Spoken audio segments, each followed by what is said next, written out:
7 வயது சிறுமியிலிருந்து 60 வயது கிழவி வரையிலும் அவ்வளவு பேரும் கற்பழிக்கப்படுகிறார். 7 வயது சிறுமியும் எப்படி கற்பழிக்க முடியும் என்று தெரியவில்லை, 60 வயசு கிழவியும் எப்படி கற்பழிக்க முடியும் என்று தெரியவில்லை. எல்லாம் நடக்கிறது. நாடாகவே இல்லை, இது குப்பை காடாக இருக்கிறது. அதற்கு காரணம் போலீஸை அவர் தன்னுடைய போக்குக்கு பயன்படுத்துவதுதான். ஆனால் இவற்றையெல்லாம் மாற்றுவதற்கு எனக்கு ரொம்ப சமயங்களில் தோன்றும், எதற்கு மோடியும் சேர்ந்து இவர்களுடைய ஊழல் பட்டியலை படித்துக் கொண்டிருக்கிறார்.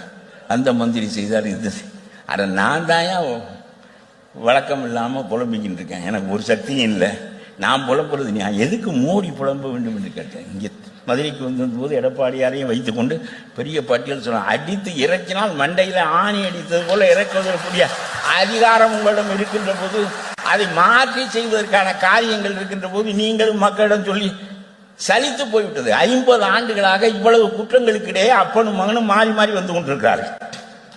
இதுதான் கடைசி என்பது வேறு. எந்த ஒன்றுக்கும் ஒரு முற்றுப்புள்ளி இருக்கும் என்பது வேறு. ஆகவே இதற்காக நான் இதை சொல்கிறேன் என்றால், எவ்வளவு தூரம் கேவலமாக ஒரு ஆட்சி பகிரங்கமாக நடக்கிறது. எல்லாவற்றுக்கும் மேலாக திராவிட மாடல் ஆட்சி என்று வேறு பெயர்.